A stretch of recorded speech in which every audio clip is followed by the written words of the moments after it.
crois que quand cette parole que Dieu nous donne, que lorsque deux ou plusieurs sont rassemblés en son nom, Dieu est là, Jésus est là. Amen. Et quelquefois on le sait, on le croit. Amen. Est-ce que vous le croyez? Amen. Mais c'est pas pour autant qu'on le ressent vraiment. Et je vais vous dire que ce matin, waouh, Dieu est là. Vous savez, si vous regardez l'Ancien Testament et le Nouveau Testament, vous voyez que Dieu était toujours présent, mais quelquefois dans des moments beaucoup plus forts que d'autres. Dieu est toujours, il a toujours la même puissance. Mais il y a quelque chose qui fait que la manifestation de sa présence, de sa gloire, de sa puissance, elle est plus ou moins manifestée. Et je crois que ça ne dépend pas de lui, ça dépend surtout de nous. Alors,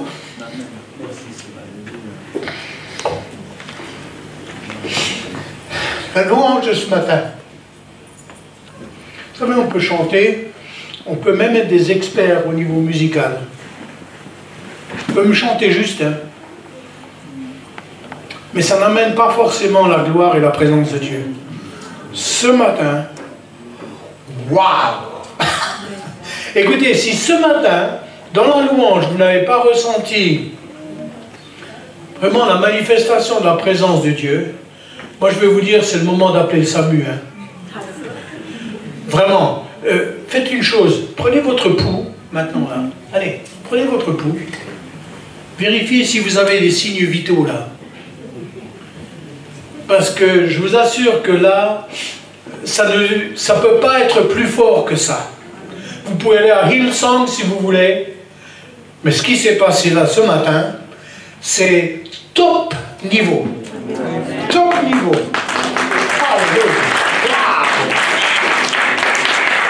Ça fait plus de 20 ans que je n'ai pas été présent dans un moment aussi fort dans la louange que ça. Mais vous êtes vraiment bénis. Hein. Je ne sais pas ce qu'il y a à Cergy-Pontoise, mais alors vraiment vous êtes bénis. Hein. Dis à ton voisin, à ta voisine, vraiment je suis béni. Alléluia. Peut-être que vous n'avez pas de référence. Peut-être que vous ne pouvez pas comparer. Hein. Vous savez, si toute votre vie vous avez mangé que du manioc, hein, tu ne peux pas comparer avec des pommes de terre. Tu ne sais pas. Les pommes de terre, c'est meilleur que le manioc. Okay? Moi, j'ai goûté les deux. Il n'y a pas photo. Là, c'était, je peux vous dire, avec tout ce que j'ai pu expérimenter, ça, c'était... Waouh. Alléluia. Si seulement je pouvais vous emmener tous avec. Hein.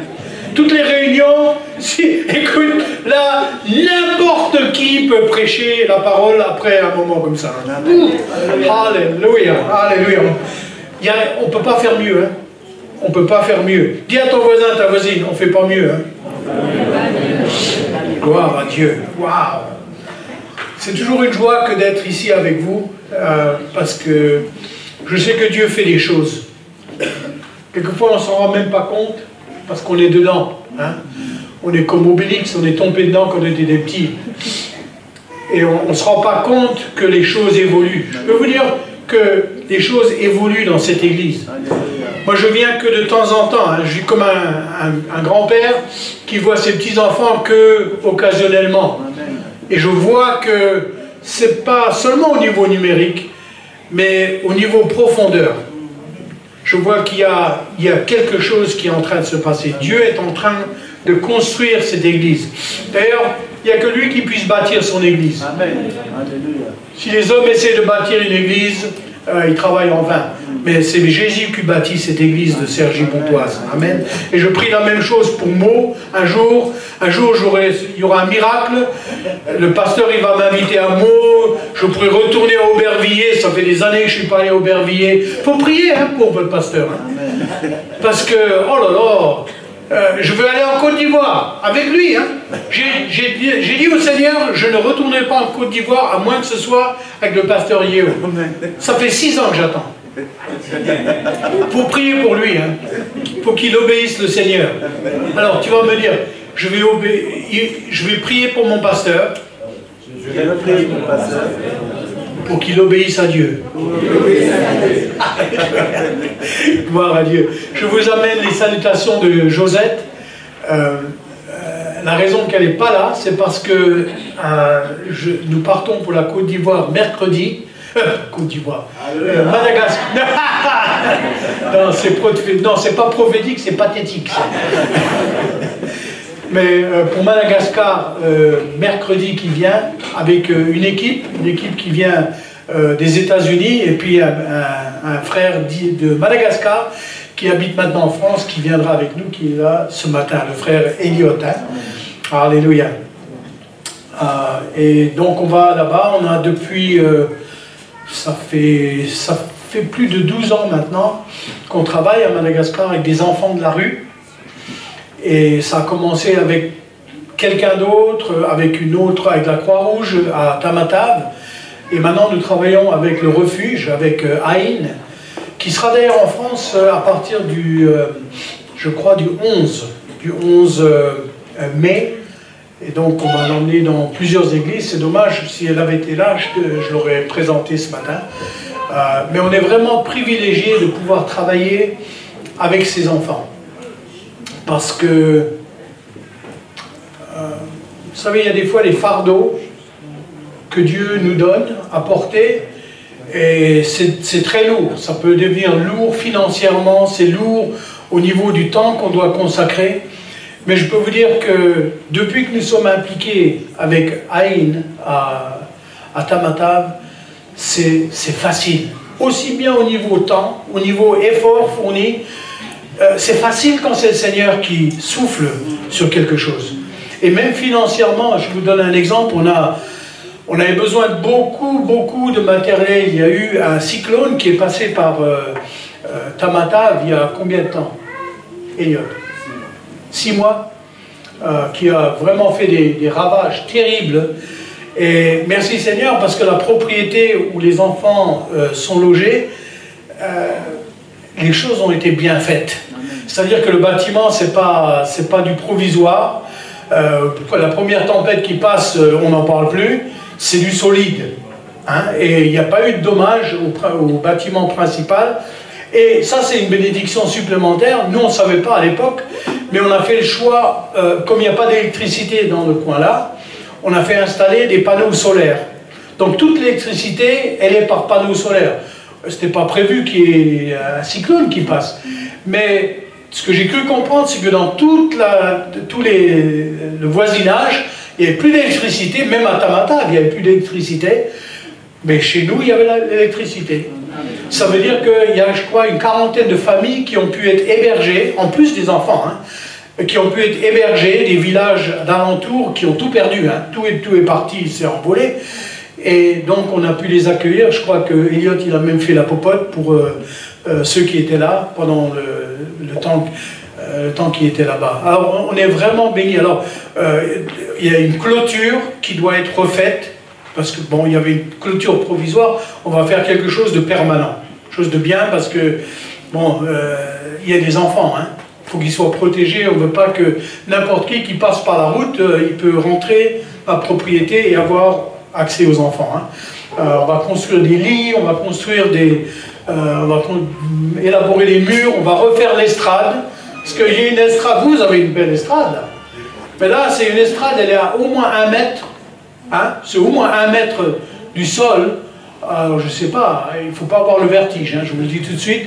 Et le pire, c'est que, je ne sais pas si vous avez remarqué, mais je fais plus que 50 kilos, hein, largement.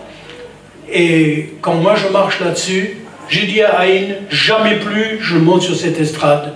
Il faut refaire l'estrade, on va tout casser et on va refaire une vraie estrade. Hein. Parce que, écoutez ça, vous avez l'impression, est-ce que je vais tomber ou je ne tomberai pas? C'est terrible.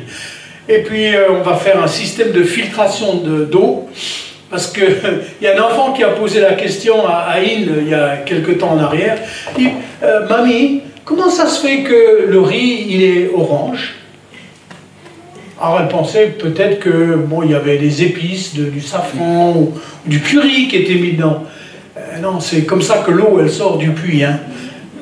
Fini le riz orange. On a déterminé, il n'y aura plus de riz orange. Ces gosses-là, ils ont eu assez de misère et ils ne mangeront plus de riz orange. Alors, il y a un système de filtration qui va être installé, mais à quelque chose top niveau. Je peux vous dire que ce sera bien, on peut avoir jusqu'à 50 000 litres par jour d'eau pure qui sortira du puits, à partir de la semaine prochaine. D'accord? Alors, priez pour nous. Pour toute l'équipe, priez surtout pour moi parce que je vais devoir supporter Elliot pendant presque une semaine. Alors, bon, il y a les fardeaux que Dieu nous impose. Hein. Je plaisante, non, c'est un bon frère. Il va être très utile parce que lui, il est de là-bas. Et non seulement il parle le français, j'espère que tu parles un peu l'anglais, non? Tu comprends? Mais il parle le malgache. Ça, c'est très important parce que les équipiers sur place parlent surtout le malgache. Alors moi, je ne peux pas communiquer avec eux. Lui communique régulièrement avec eux par Skype et il les encourage, il leur donne des enseignements et tout cela, comment faire les choses selon la parole de Dieu. Amen? Amen. Alors Josette, donc, elle n'est pas venue à Madagascar, donc elle a décidé, elle va me rejoindre le 9 mai. C'est le jour de mon 70e anniversaire. Okay. Alors j'étais très déçu tout à l'heure, mais vous n'avez pas eu le temps. J'avais encouragé les bien-aimés à venir me féliciter de ce que j'avais tellement l'allure jeune, alors que je vais avoir 70 ans. Personne n'est venu, même le pasteur, il ne m'a rien dit. Alors j'en ai déduit que je dois vraiment avoir l'air de 70 ans. Tant pis, hein. Vous savez, des fois on attend des choses et puis voilà. En tous les cas, je vous bénis au nom du Seigneur. Alors, est-ce que vous êtes prêts pour la parole? On a eu vraiment un moment, ça fait combien d'années qu'on fait l'école de Béret? Ça fait pas mal de temps, hein. Mais ce matin, c'était particulier. Je ne sais pas si vous avez ressenti qui était là à l'école de Béret ce matin. Je crois que le Seigneur nous a parlé, hein, ce matin. Alors, je crois qu'il va encore continuer à nous parler. En fait, ce que le Seigneur m'a demandé de vous communiquer, c'est un peu une continuation. Vous allez voir que ça se suit d'une manière assez évidente, hein, par rapport à ce qui a été déjà dit ce matin. Ce matin, on a parlé de semer et de moissonner. Semaille et moisson. Hein. Là, on va parler du royaume de Dieu et vous. D'accord? Prions. Seigneur, merci pour ta parole. Merci parce que, comme tu nous le dis, elle est vivante, elle est tranchante aussi. Seigneur, qu'elle tranche vraiment, si nous sommes dans l'indécision, si nous sommes, comme nous le disons quelquefois, assis entre deux chaises et nous avons des décisions à prendre et nous hésitons. Seigneur, que ce matin, ta parole tranche et que nous fassions le bon choix, que nous... vraiment nous entrions pleinement dans les plans que toi tu as préparés d'avance. Merci pour ta présence ce matin. Seigneur, nous ne voulons pas prendre cela à la légère, c'est tellement précieux. Merci pour ton Saint-Esprit qui nous parle et qui nous révèle ta parole. Non seulement nous allons l'entendre, mais elle va nous être révélée, afin qu'elle change notre vie. Nous le demandons dans le nom précieux et glorieux de Jésus, et tout le monde qui est en accord dit Amen, Amen, Amen. Alléluia. Matthieu 6, 33, s'il vous plaît. Matthieu 6 et verset 33. Je pense que vous connaissez bien ce passage. On va s'arrêter un peu sur ce verset 33, où il nous est dit « Cherchez premièrement le royaume et la justice de Dieu, et toutes ces choses vous seront données par-dessus. » Alléluia. Qui est-ce qui a besoin de choses ce matin? Peut-être que vous avez besoin d'un nouveau travail. Peut-être que vous avez besoin, peut-être que vous sentez que vous voulez vous marier. C'est une bonne chose, hein? Alléluia. Les gars, hein, la Bible dit que celui qui trouve une bonne épouse trouve une bonne chose. Hein? Amen. Amen. je sais pas, aujourd'hui, la perspective sur le mariage, c'est n'importe quoi. Hein. Mais ça, c'est le monde. Dieu est toujours pour le mariage. Il n'a pas fait de concession particulière en disant qu'il va bénir un couple qui n'est pas marié. Au cas où ça vous aurait échappé. Hein. Hello, qui c'est qui n'est pas marié ici? Je vais vous marcher sur les doigts de pied là ce matin. Ça bouge un peu. Qui c'est qui n'est pas marié? T'es pas marié toi? Qu'est-ce que t'attends quoi là? Tu sais, tu rajeunis pas. Hein. Tu sais, il faut bouger avant qu'il soit trop tard. Hein. Mais vous savez, il n'y a pas. Dieu n'a pas de plan B. Il a fait l'homme. Par exemple, Dieu n'est pas confus par rapport à faire l'homme et la femme. Il n'a pas fait quelque chose entre les deux. Hein. Il n'a jamais fait de concession pour que quelqu'un se réveille le matin, un gars il se réveille, puis dit « Je me demande ce que je dois être aujourd'hui, un homme ou une femme? Quelle toilette je dois utiliser aujourd'hui ?» Dieu, il n'a pas fait de concession particulière. Hein. Alors, oublie ça, oublie de vivre une vie de couple en dehors du mariage, même avec les Pax et je sais pas, tout le bastringue que le monde a mis en place pour accommoder tout le monde. Dieu ne fait pas de concessions. Alors, ça va? Ça va les doigts de pied là? Ok, gloire à Dieu. La prochaine fois, tu viens, quand tu sauras que Jean-Paul Anglère il vient, tu mets des chaussures de sécurité, tu vois, avec le devant en acier, pour que... Hein? Alléluia, gloire à Dieu. Mais je ne suis pas là pour vous marcher sur les pieds. Hein? Mais, vous savez, Dieu est clair. Alors, il y a tellement de confusion dans le monde, et quelquefois même du haut de la chair, où on ne sait pas vraiment où se situer. La parole de Dieu, elle est claire. Et c'est vrai qu'elle est tranchante. Amen. Mais écoutez, Dieu, il est le même hier, aujourd'hui, éternellement. Si on attend que Dieu change pour satisfaire nos directions, je crois qu'on frappe à la mauvaise porte. Hein. Amen. Amen. Dieu est Dieu. Et s'il y a quelqu'un qui doit changer, c'est nous, c'est pas lui. Hello. Alors, ce passage, on revient au passage. Hein. Cherchez premièrement, alors je posais la question, est-ce que vous avez besoin de quelque chose? Qui est-ce qui a besoin d'une bénédiction financière? Tout le monde là, hein? Toujours. Hein? On n'est pas trop fiers. Hein? Si Dieu il peut nous bénir financièrement un peu plus, il n'y a pas de raison. Hein? Donc, okay. Nous avons tous besoin de choses.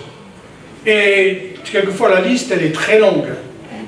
Mais si nous avons besoin de choses et nous attendons que Dieu réponde pour nous donner ces choses, est-ce que vous croyez que Dieu veut vous donner des choses? Amen. Ne me faites pas descendre. Hein? Est-ce que vous croyez que Dieu veut vous donner des bonnes choses? Amen. Un jour, Jésus a dit, mais vous qui êtes des pères, est-ce que vous ne désirez pas donner des bonnes choses à vos enfants? Bien sûr, la réponse est oui. Il dit, et vous ne croyez pas que le Père Céleste veut vous donner des bonnes choses à ses enfants? Dieu veut vous donner des mauvaises choses, pas des problèmes. D'accord? Mais autant Dieu veut nous donner des bonnes choses, il nous demande de chercher pas ces choses. C'est là où on se trompe. On dit, nous on veut des choses qui sont contenues dans le royaume. Puis on dit, je suis là. Seigneur, regarde, je suis là. J'ai pas changé d'adresse. Je suis pas sur liste rouge. Tu veux me bénir, je le sais, je l'ai lu dans ta parole, et je vois rien venir. Le premier problème, c'est celui-là. C'est de ne pas mettre en application cette parole. Cherchez pas les choses, même les choses que le royaume de Dieu veut absolument nous donner, mais cherchez premièrement le royaume de Dieu. Ça veut dire quoi? Il est où le royaume? Hein? Il est parmi nous. Il est même en nous. Jésus l'a dit, hein? Le royaume de Dieu, il est en nous. Il n'est pas, premièrement, il n'est pas seulement... Vous savez, il y a une différence entre le royaume des cieux et le royaume de Dieu. Les deux lui appartiennent, mais nous ne sommes pas encore... Je ne sais pas si vous avez manqué quelque chose, hein, mais je vous envoie un texto là, tout de suite. Le royaume des cieux n'est pas sur la terre. Au cas où vous auriez manqué l'information. Amen. Par contre, le royaume de Dieu, il est bel et bien déjà pas vraiment sur la terre, mais il est en nous. Amen. Quand Jésus a envoyé les 70, vous vous souvenez? Enfin, vous n'étiez pas là, hein, il n'y a aucun qui est assez vieux. Mais quand il les a envoyés, il leur a fait remarquer une chose, c'est que même si ceux vers lesquels il les envoie ne reçoivent pas ce que le royaume veut leur offrir, il faut qu'ils sachent une chose. Jésus a dit, vous leur dites bien ceci, c'est que le royaume de Dieu est venu près de vous. Vous savez c'est vraiment incroyable, mais il y a beaucoup de chrétiens, le royaume de Dieu, c'est quelque chose de distant, parce qu'ils confondent le royaume des cieux et le royaume de Dieu. Le royaume de Dieu, à tout chrétien, est accessible. Dis à ton voisin, à ta voisine, tu dis ça sérieusement, attention, ne rigole pas. Tu lui dis, le royaume de Dieu est en moi.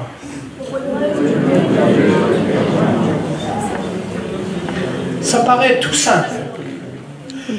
Mais tu sais, si nous voulons être respectés, et si nous voulons apprendre à respecter les autres, nos frères et nos sœurs, si on commençait déjà par réaliser, le frère il chante bien, hein, mais c'est pas pour ça que je t'aime. Mais le royaume de Dieu est en toi. Comment ne pas respecter mon frère? C'est pas grave, mais je l'aime quand même, hein, attention, et je le respecte. Hein. Le royaume de Dieu est en lui, Jésus est en lui.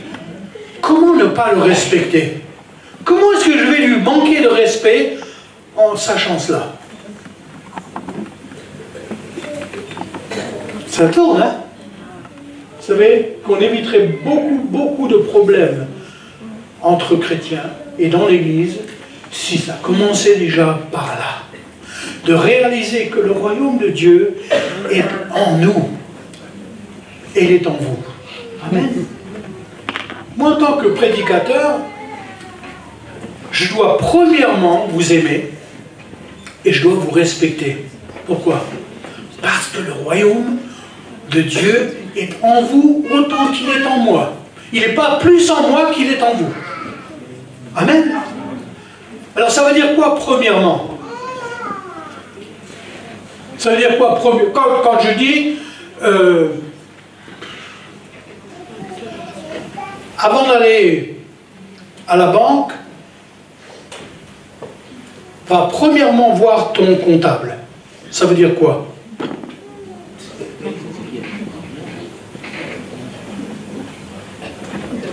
J'attends, hein?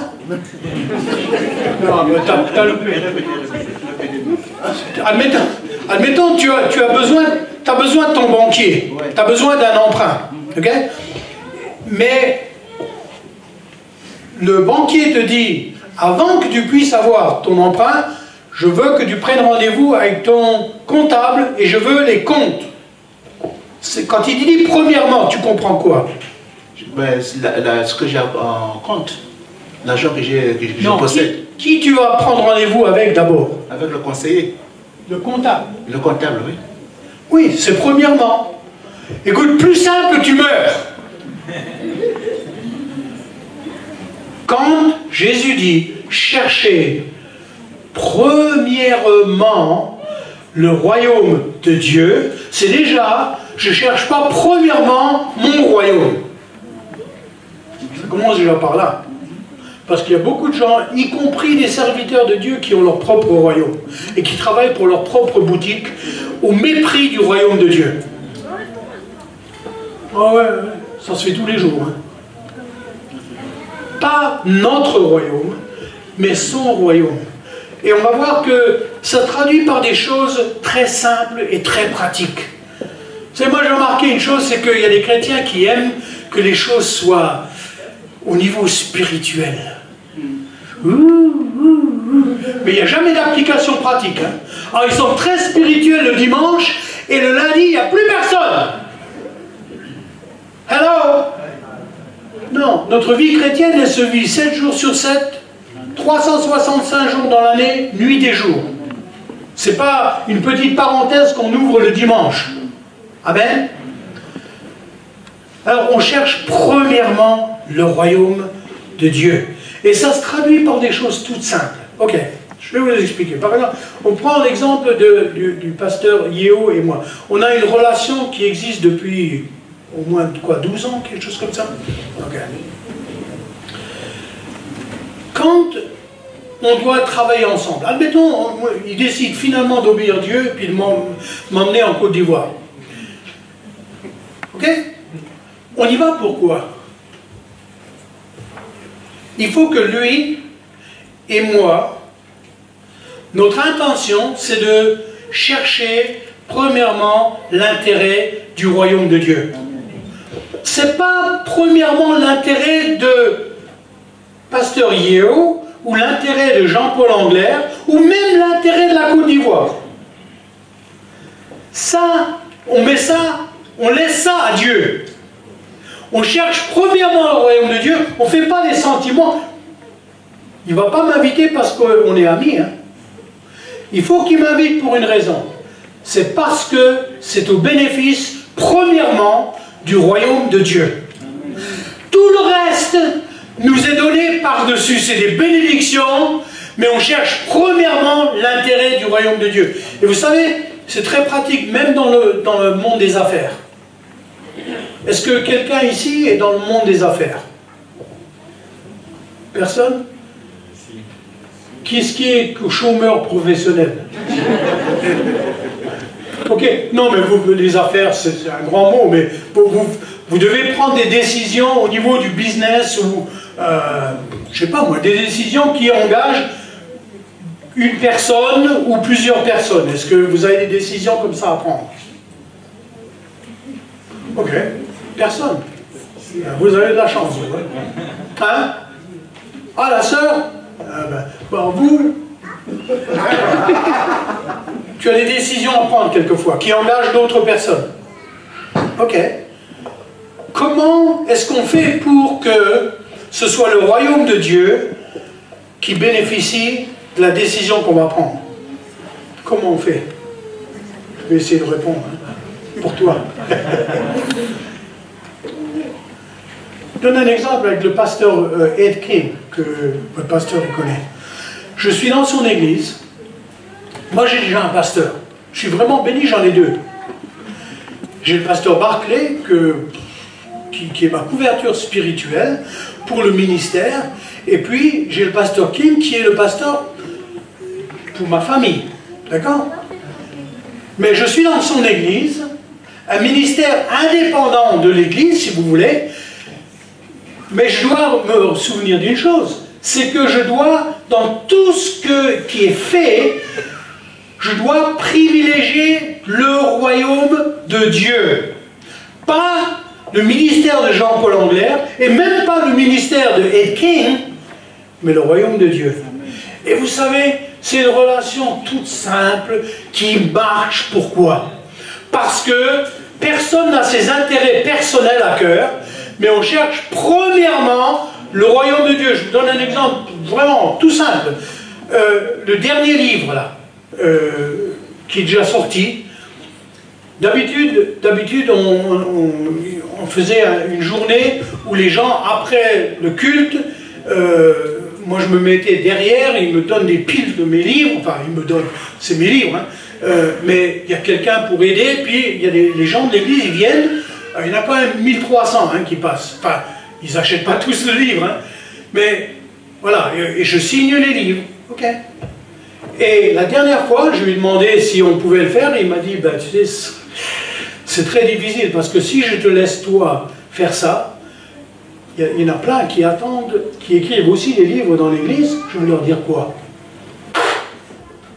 Pas de problème, je comprends que si il le fait pour moi, il va devoir le faire pour les autres, et c'est pas nécessairement ce qu'il veut faire. Autrement dit, c'est pas bon pour le royaume de Dieu. Mais on ne va pas se fâcher, au contraire. Moi, je respecte ça, parce que je comprends que ça, c'est pour le bénéfice du royaume de Dieu. Amen. C'est pas pour protéger la boutique. Hein. Est-ce que vous comprenez? Amen. Amen. Cherchez premièrement le royaume de Dieu dans nos décisions. Et parler de mariage. Il y a des gens, ils pensent que les gars, quand ils considèrent marier quelqu'un, c'est simplement parce qu'ils ont vu leurs photos sur Internet. Ils ont dit, waouh, elle me plairait bien celle-là. Hein. Hello, vous écoutez les jeunes? Voilà, j'écoute. Hein. C'est pas comme ça qu'on va trouver une épouse que Dieu nous donne. C'est possible, hein, mais il vaut mieux que Dieu soit mis dans le coup. Hein. Est-ce qu'on a demandé à Dieu vraiment de nous donner une épouse selon sa volonté? Et peut-être c'est le moyen, j'en sais rien. Mais est-ce qu'on a même demandé premièrement? Pas papa, maman, hein, parce que ça aussi, ça peut jouer des tours. Hein. Moi, j'ai trouvé une chose, c'est que on a quelqu'un qu'on connaît au Pakistan. Oh mon Dieu! Vous savez, les cultures, c'est différent, hein, selon un pays et selon les pays. Là-bas, les mariages sont pratiquement à 95% sont arrangés. 95%, hein. Donc ils ont une façon d'aborder le mariage qui est complètement étrangère. Alors le pasteur, une des premières conversations qu'on a eues, il me dit, il faut que tu trouves un mari pour ma fille. J'ai dit, je sais pas, t'as pas eu le mémo, hein, mais regarde sur ma carte de visite, tu vas voir, c'est pas marqué agence matrimoniale. J'ai vraiment autre chose à faire que d'arranger les mariages. Et même, jamais je m'occuperai d'une chose pareille. Mais dans leur tête, c'est ça. Alors, la fille, elle a pourtant écrit, elle sait pourtant ce que je pense de ces choses-là. Elle m'envoie un mail en disant, voilà, il y a un pasteur français à qui j'ai fait une demande de mariage. Je lui ai dit, voilà, est-ce que tu veux bien me marier? Mais le gars, moi je le connais, hein. Il n'est pas question, hein. Ça fait, il a 45 ans, elle en a 22. Il n'est pas question qu'il la marie, hein. Mais, oui, pourquoi? Parce qu'on n'a pas demandé à Dieu, hein. On a dit, alors, il y en a qui sont malins parce qu'ils disent, ah ben Dieu m'a parlé. Ouais, c'est tes hormones qui ont parlé. C'est pas la même chose, hein.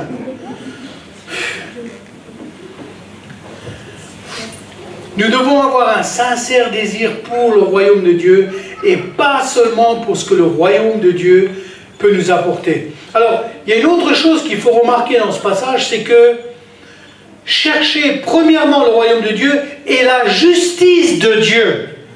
On oublie quelquefois, on escamote cette partie-là. Ça veut dire quoi, chercher la justice de Dieu?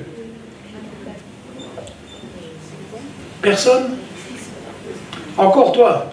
Allez, bon, je viens là-bas. Ils comprennent rien, là. Allez, hein, vas-y, dis-moi tout. Ce qui est juste selon Dieu, selon la parole de Dieu, devant Dieu. Oui. Voilà. Oui. Je peux compléter ou... Oui, ok. Vous savez qu'il y a une différence entre notre justice et la justice de Dieu. D'ailleurs, notre justice, Dieu la compare à des des vêtements souillés. Pas terrible, hein? Par contre, sa justice, elle est parfaite. Amen. Très important, ça. Si nous cherchons le royaume de Dieu, nous ne pouvons pas venir à Dieu en mettant en avant notre propre justice. Hello! Vous regardez tout l'enseignement qu'on peut tirer de Job, et il y en a pas mal, hein? Job nous enseigne ce qu'il ne faut pas faire. C'est très riche en enseignement, surtout on apprend ce qu'il ne faut surtout pas faire. Il s'est rattrapé un peu vers la fin, mais ça c'est vraiment par la grâce de Dieu. Hein. Mon Dieu, aussi bien lui que Job, tout ce qu'ils mettent en avant c'est ah ben, tu as failli Dieu parce que ta justice elle n'est pas à la hauteur. Je vais vous dire une chose, si vous cherchez le royaume de Dieu, premièrement, n'y allez pas avec votre propre justice. Oh, mais je suis membre de mon église depuis 18 ans quand même. Même pas grave. Ah, attention, attention, je suis fidèle dans ma dîme et dans les offrandes, s'il vous plaît. Tu sais, alors, nous on s'attend à ce que Dieu, il se mette au garde à vous en disant, oh ben alors, ça je savais pas.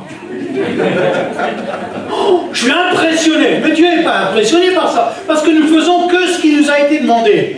D'accord? Vous ne pourrez pas chercher premièrement le royaume de Dieu avec votre propre justice. Venez comme Ésaïe. Ésaïe, il dit, oh mon Dieu, là je suis mal. Je vois la gloire de Dieu, je vois la manifestation de la présence de Dieu, et je sais qui je suis, moi. Je ne mets pas en avant ma justice. Et Dieu fait que, écoute, si tu cherches premièrement le royaume de Dieu, et sa justice, qui est obtenue seulement au travers du sang de Jésus, tu viens comme tu es. Tu viens comme tu es. Sans rien à toi. C'était un chant favori de Billy Graham qui est parti vers la gloire. Je viens comme je suis. Viens comme tu es. Et ce qui doit être corrigé, t'en fais pas. Dieu va le faire. Il va s'occuper de ça. Amen. Et après tu pourras dire, bah, Seigneur, envoie-moi. Je suis là. Je suis là. Envoie-moi. Gloire à Dieu. Amen.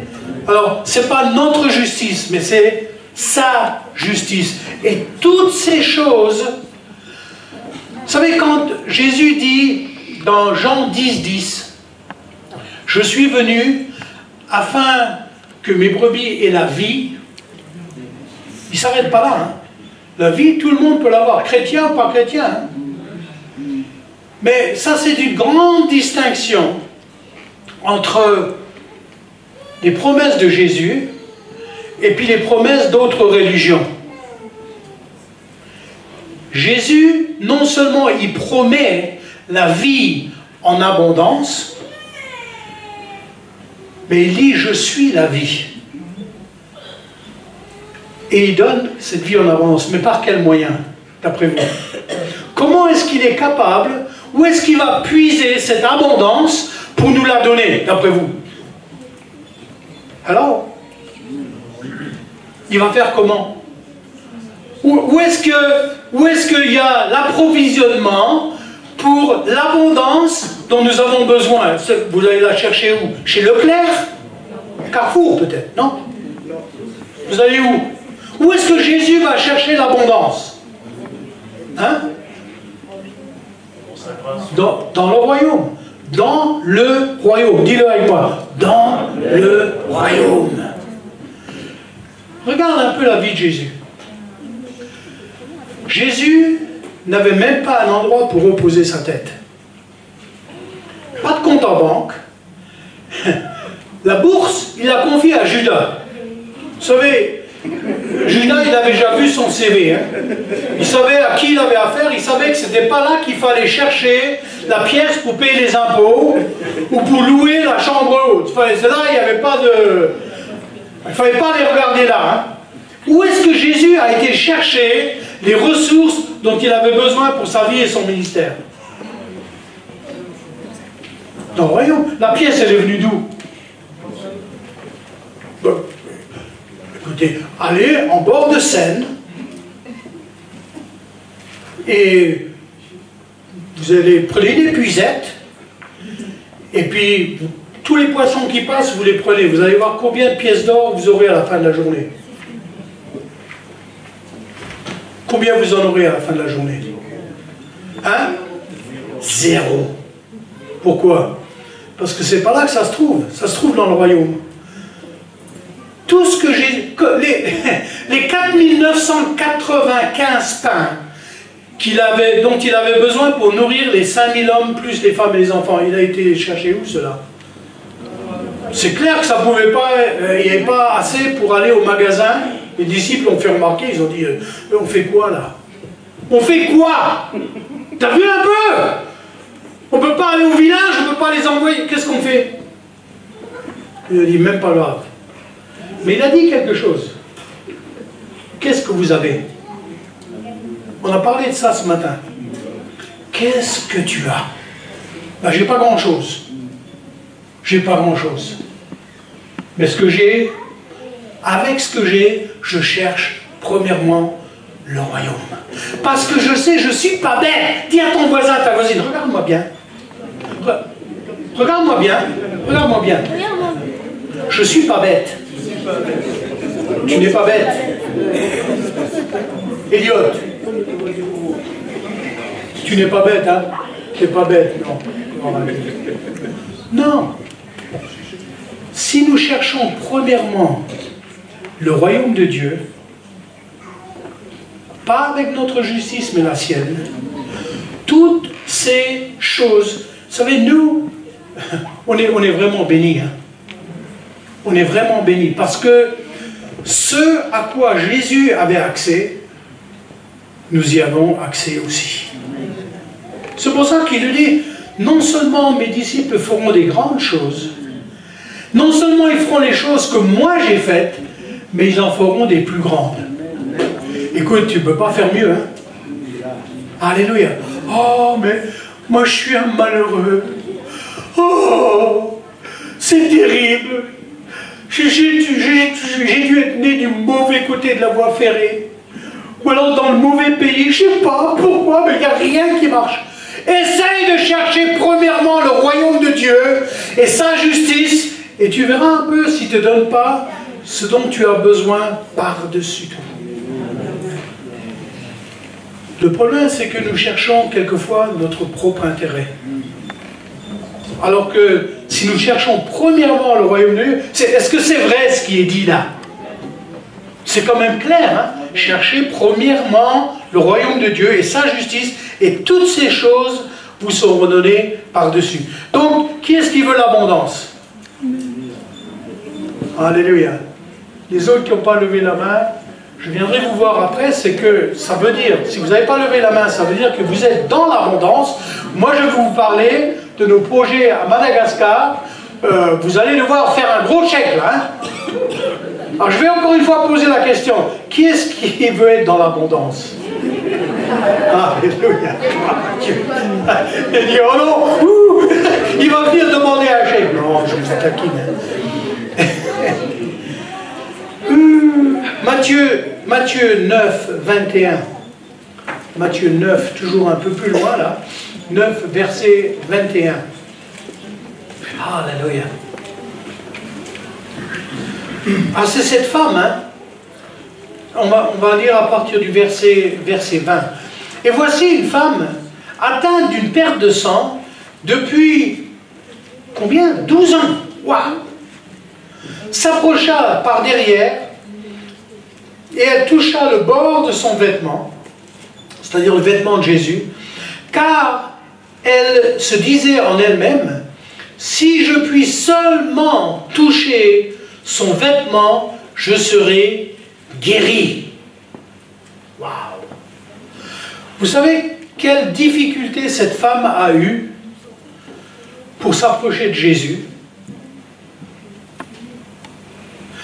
premièrement, sa condition. Est-ce que vous réalisez que quelqu'un qui a une hémorragie depuis 12 ans,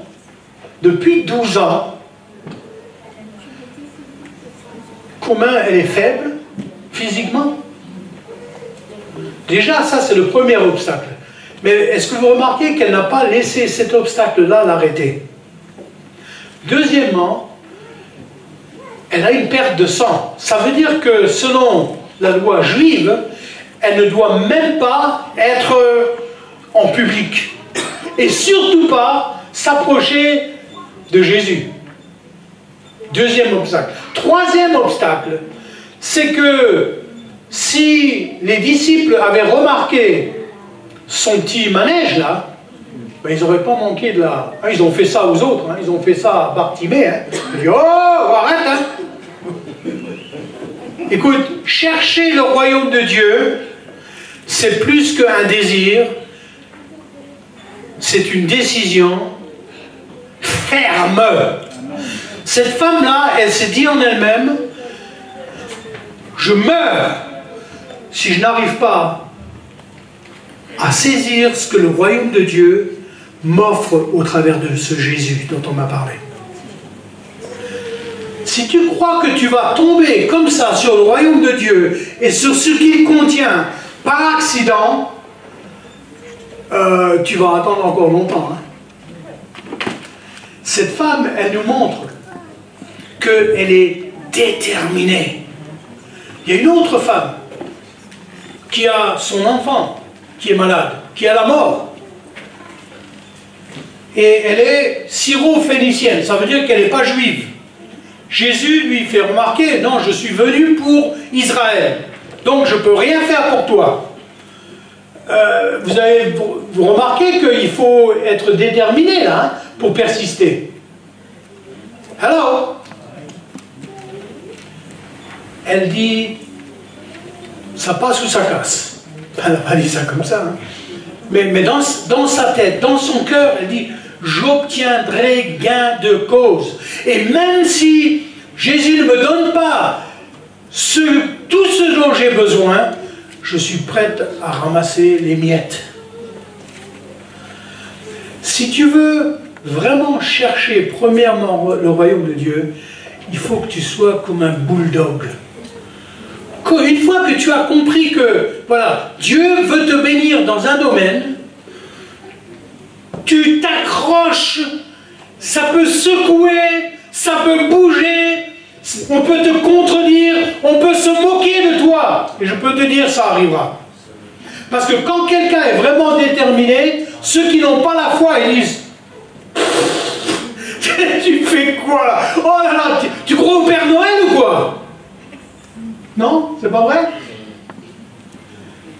Mais quelqu'un qui est déterminé à chercher premièrement le royaume de Dieu et qui sait qu'au bout du compte, cette personne va obtenir tout ce dont Dieu veut la bénir, il n'arrête pas. Pourquoi? Parce qu'il est convaincu qu'il va recevoir gain de cause.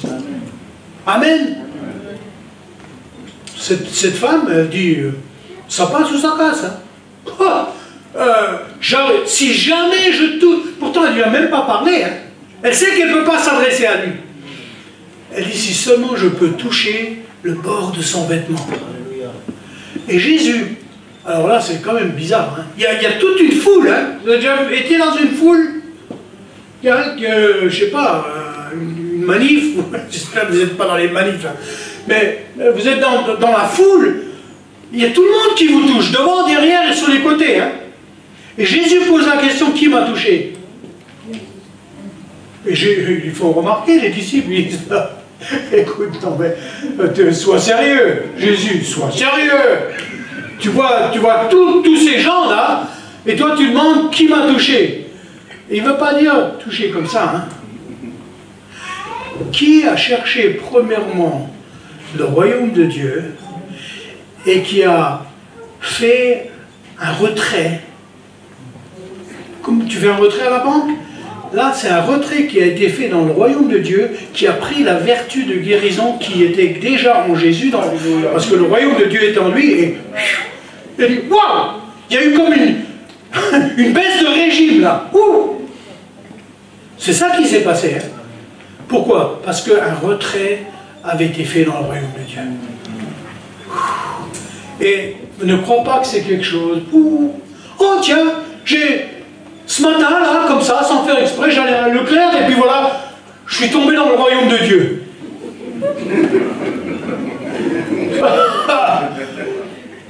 Non, non, non, non. Comment tu es entré dans le royaume de Dieu? Rappelle-toi, c'était pas le royaume de Dieu te cherchait. Oh, il faut que je trouve Philomène. Tu t'appelles pas Philomène, non? Okay. Comment tu t'appelles? Hein? Rachel. Angèle. Oh, ça c'est un beau nom. Est-ce que le royaume de Dieu a besoin de nous? Non. Mais quelque part, nous, on a besoin du royaume. Alors, on a fait une déclaration, on a pris une décision, et le royaume de Dieu est venu en nous, mais ça n'a jamais été fait comme ça, imposé. Le royaume de Dieu ne s'imposera jamais à toi. D'ailleurs, Jésus a fait remarquer à ses disciples, il a dit, moi je vous envoie, mais si on ne vous reçoit pas, et si on ne reçoit pas ce que le royaume de Dieu vous offre, il ne faut pas insister, hein. N'insiste pas. C'est pour ça, quand on annonce la parole de Dieu et on témoigne à des personnes, ne vous fâchez pas, hein. Ne soyez pas choqués de ce qu'ils ne reçoivent pas ce que vous voulez leur donner. Dieu n'insiste pas. Écoute, tu veux aller en enfer? Bon voyage. Il y a des gens, vraiment, ils insistent. Ils ont un ticket simple pour l'enfer et ils n'en débordent pas. Qu'est-ce que vous voulez faire? Et Jésus a dit, n'insistez pas. Les gens qui ne reçoivent pas. Écoutez, je vais au Pakistan ou en Algérie. Il y a une sœur qui est du Maroc là-bas. Alléluia, vive le Maroc. Et je peux vous dire, pour ça, il faut faire très attention de ne pas cataloguer des personnes. Sans exception, toutes les personnes qui sont au Seigneur, qui sont chrétiennes, en Algérie et au Pakistan, avec lesquelles on travaille, exclusivement d'origine musulmane. Tous sont tombés dedans comme Obélix quand ils étaient petits. Mais est-ce que ça veut dire que tous viennent au Seigneur? Il y a des personnes qui disent, oh non, moi c'est comme ça, et mes parents étaient comme ça, les ancêtres étaient comme ça, et je mourrai comme ça. Bon,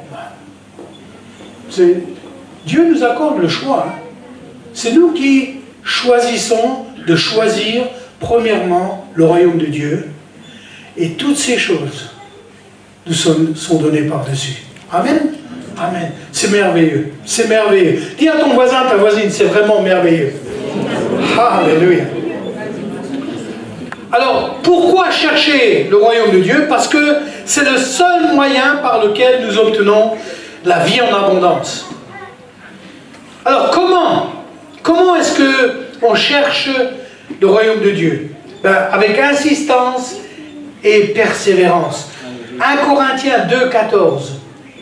1 Corinthiens 2, 14. Alléluia.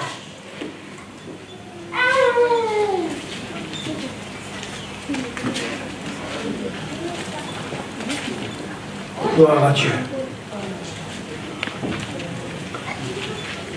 Alors écoute bien.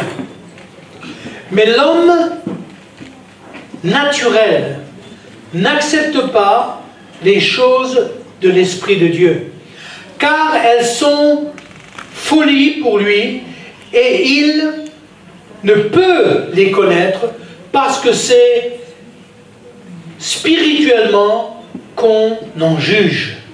L'homme spirituel, au contraire, juge de tout.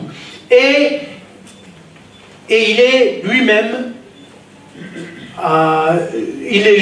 jugé par personne. Alors, vous avez bien vu, l'homme naturel n'accepte pas les choses de l'Esprit de Dieu. Le royaume de Dieu n'est pas quelque chose que vous pouvez voir avec ces yeux-là. Vous pouvez toujours chercher, hein. Mais est-ce qu'il peut se trouver? évidemment. Jésus fait la comparaison, il dit, celui qui trouve, parce qu'il a cherché le royaume de Dieu, quand il le trouve, il le découvre, pas avec ses yeux-là, mais avec les yeux de l'esprit, c'est comme s'il avait découvert une perle de grand prix. Et quand, alors c'est quelqu'un qui est dans les affaires des perles, d'accord? C'est quelqu'un qui est marchand de perles dont il parle. Mais quand il trouve cette perle-là, il a déjà vu des perles de toutes les couleurs, enfin je ne sais pas s'il y a plusieurs couleurs, mais il a vu toutes les tailles, toutes les qualités, il sait comment comparer une perle avec une autre. Quand il trouve la perle que constitue le royaume de Dieu, il vend toutes les autres perles pour avoir celle-là. Tant que le royaume de Dieu ne devient pas la priorité des priorités, il y a encore du travail à faire. Alors, moi je vais confesser quelque chose. C'est facile à enseigner, hein. C'est facile à enseigner. Mais parce que nous vivons dans un contexte qui marche au naturel.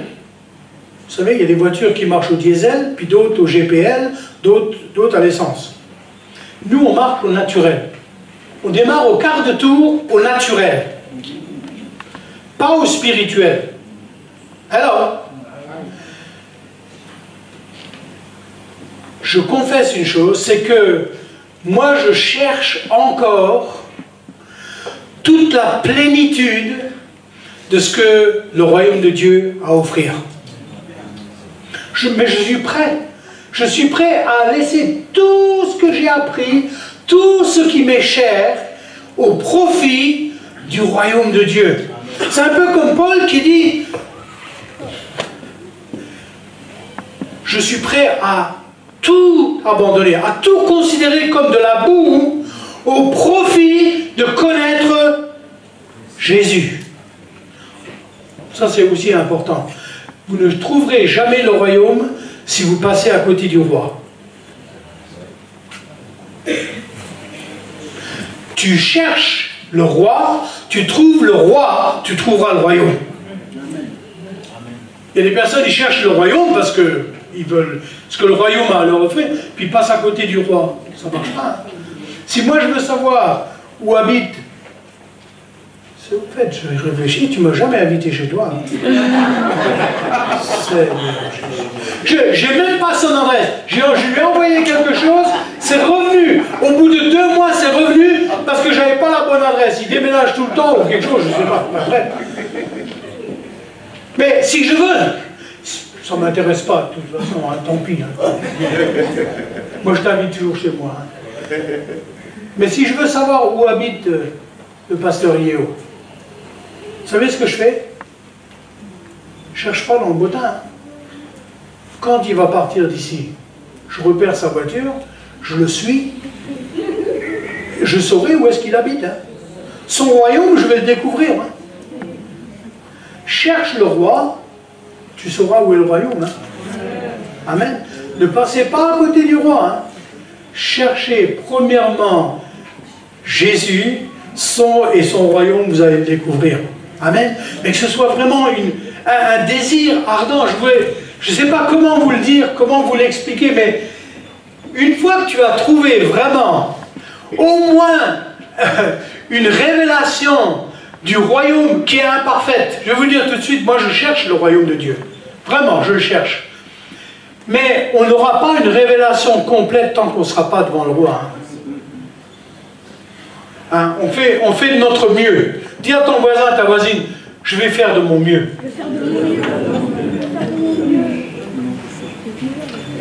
Et on découvre le royaume avec les yeux de la foi.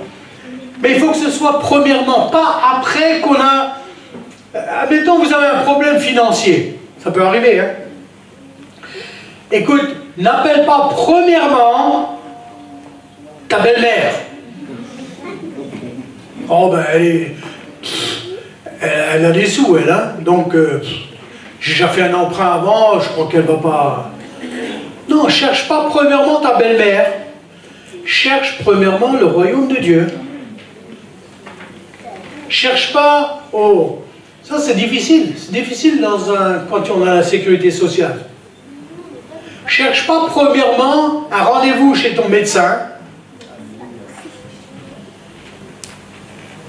Oh. Comment c'est que vous êtes silencieux là tout d'un coup? Ah oui, mais réfléchissez bien.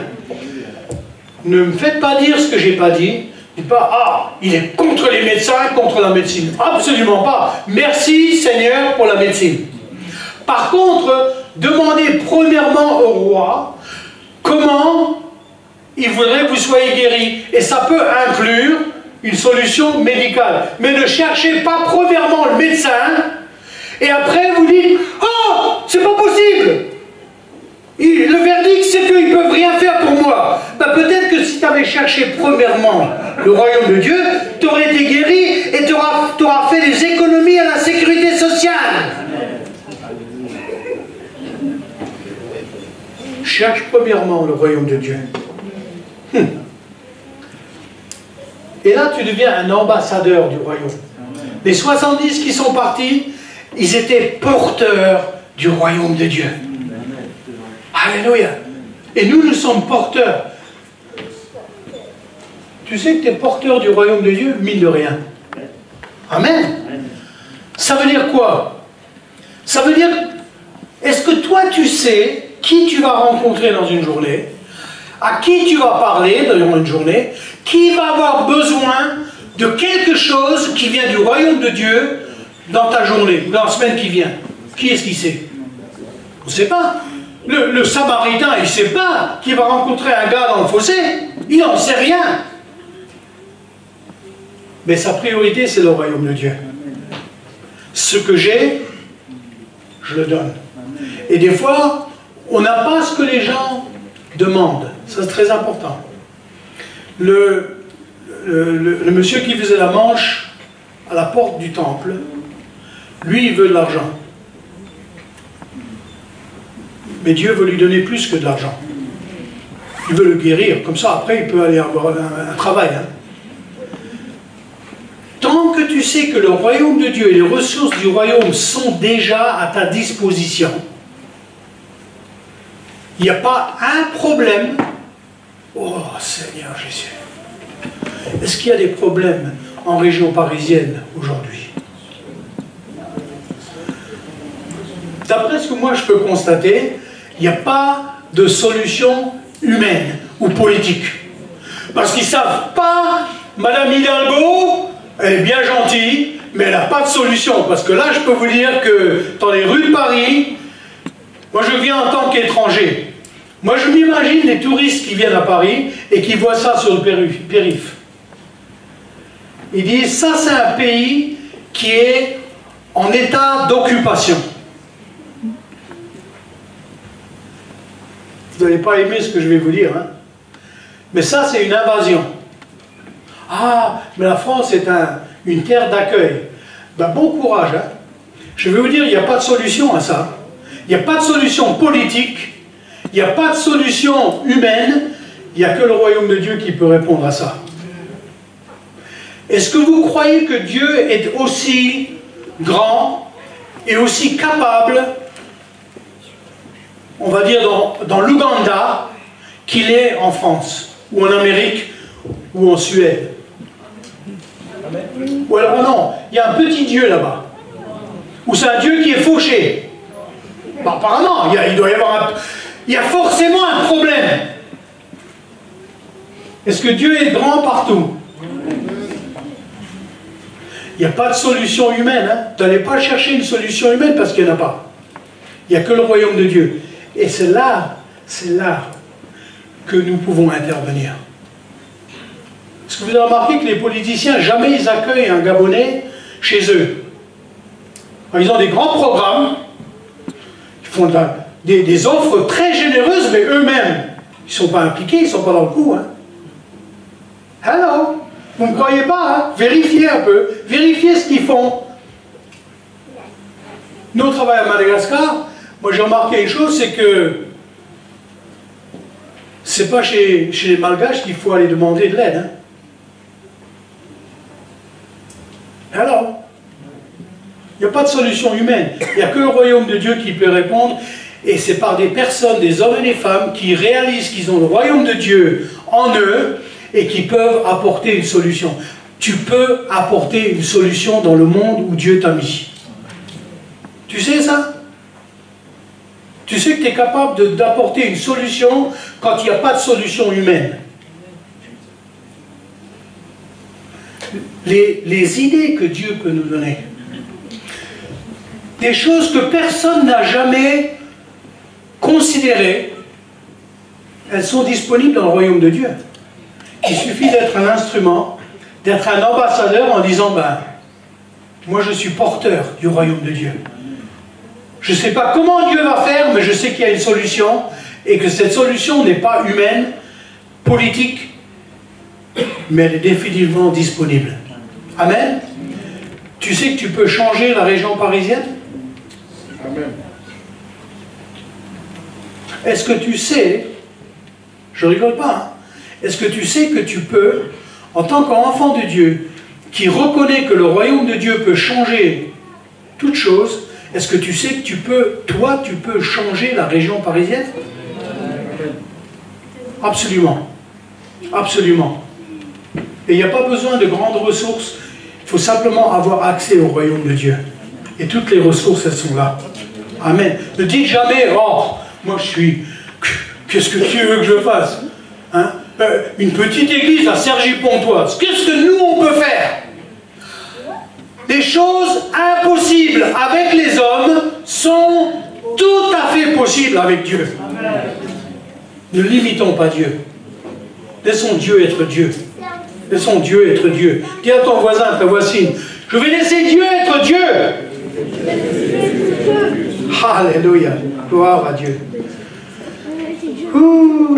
Dans Marc 16, 15, Jésus dit, tout pouvoir, est-ce que tu comprends? Tout pouvoir m'a été donné dans le ciel et sur la terre. Ça laisse quoi? Je dirais à réaliser quand on dit que tout pouvoir lui a été donné. Ça veut dire que tout pouvoir lui a été donné. Ça veut dire que toute autorité, toute sagesse, toute ressource disponible dans le royaume nous a été donnée, puisque nous sommes ses héritiers. Amen.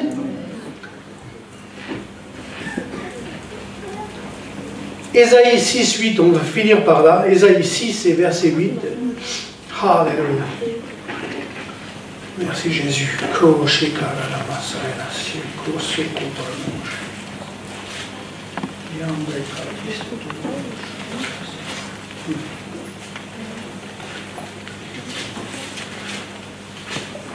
Je t'ai posé la question tout à l'heure, est-ce que tu crois que toi, en tant qu'enfant de Dieu, tu peux changer la région parisienne? Est-ce que tu peux changer la France? Non, attends, bouge pas, la France, tu sais que c'est un pays qui date déjà... C'est un bail, hein? Tu te rappelles les Gaulois, hein? C'est pas une culture qui existe depuis la semaine dernière. La Révolution française, tu connais? Ça a drôlement marqué le pays, je peux te dire. Est-ce que tu crois que tu peux changer la France? Je vais te dire quelque chose. Beaucoup d'entre vous, vous êtes venus d'un autre pays. Pour une raison. Pas pour avoir une meilleure situation. Ça, c'était un prétexte. Tu regardes toutes les églises de Paris, tu vas voir que la couleur blanche, elle n'est pas beaucoup représentée. Regarde autour de toi, regarde. Regarde. Tu vois beaucoup de Français de souche. Dieu vous a envoyé. Moi, j'en suis persuadé. J'ai eu du mal à accepter ceci. Parce qu'on a tous nos... Hein, moi, je suis un immigrant légal. Donc, moi, je vois au travers de ces yeux-là Moi, je trouve que chaque pays doit avoir sa souveraineté, doit avoir sa culture, doit avoir sa langue. Moi, je crois comme ça, je crois encore ça. Hein. Par contre, moi, je crois que Dieu a envoyé des Africains, des Antillais, ici, pour changer ce pays. Déjà, au niveau des familles, au niveau le sens de la famille. S'il y a une chose pour laquelle l'Afrique est connue, c'est le respect de la famille et des anciens. Demande voir un franchonnard de respecter sa famille, tu vois. Non, parce que ça a été perdu.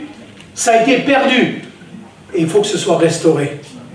Et que ça devienne proche du royaume de Dieu et de la parole de Dieu. Si le CRC, il n'y avait pas les Africains et les Antillais, tu peux fermer de la clé sous la porte. Hein. Et pour le changer pour le bien. Pour qu'il soit agréable à Dieu. Comptez pas sur les Français pour le faire. Hein. Dieu vous a envoyé.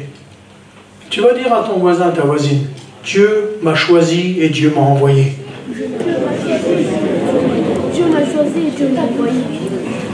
Mais comme toute mission, si quelqu'un est choisi comme ambassadeur, il faut qu'il accepte la position.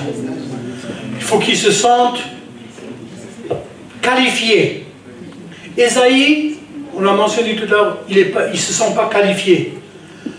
Laisse Dieu te qualifier. Et ensuite, comme il a dit, Dieu pose cette question, il te pose la question ce matin. Qui ira pour nous? Qui va changer ce pays? Qui va apporter les valeurs de la parole de Dieu à ce pays? Qui va apporter le royaume de Dieu dans ce pays? Toi, tu te réponds qu'une chose. Me voici, Seigneur. Envoie-moi. Amen. Est-ce qu'on peut se lever à notre place? Alléluia. Alléluia. Moi, je crois ça. C'est pas vraiment. Croyez-moi, c'est pas pour vous flatter. Moi, je crois que c'est une mission que Dieu vous a confiée. Vous allez dire, mais je fais comment? Je commence par où? Commence par accepter ta mission. Ésaïe, quand il dit, me voici, envoie-moi, il ne sait pas où Dieu va l'envoyer. Hein? Il n'a aucune idée. Mais est-ce que Dieu lui a dit lui a mis dans sa bouche les paroles qu'il devait apporter? Il l'a fait. Attends-toi à ce que Dieu te donne l'autorité, il te donne la sagesse et il te donne les paroles au moment où tu en auras besoin. Seigneur, merci pour cette église. Seigneur, je crois que cette église a été... Ce matin particulièrement, j'ai senti cela depuis ce matin à l'école de Béret, Seigneur. Je crois que cette église est un carrefour. Seigneur, elle est dans une position où tu veux lui révéler, Seigneur, un nouveau chemin à suivre. Pas différent, mais un nouveau chemin. Seigneur, merci de ce que tu as ici des hommes et des femmes qui répondent présents à ton appel et qui décident, sans trop savoir où cela va les mener, Seigneur, de choisir premièrement ton royaume et d'être des ambassadeurs de ton royaume. Seigneur, merci, merci de faire cela. Merci Seigneur Jésus. Je vais poser une question parce que je ne voudrais pas que quelqu'un reparte d'ici avec plein de questions en se disant mais c'était quoi ça, le royaume, je ne connais pas. Écoute, si tu ne connais pas le roi, tu ne peux pas connaître le royaume.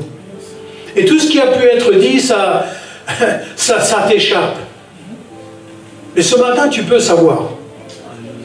Jésus a expliqué les choses à ses disciples. Aux multitudes qui ne le connaissaient pas, il a dit les choses d'une manière imagée, en parabole.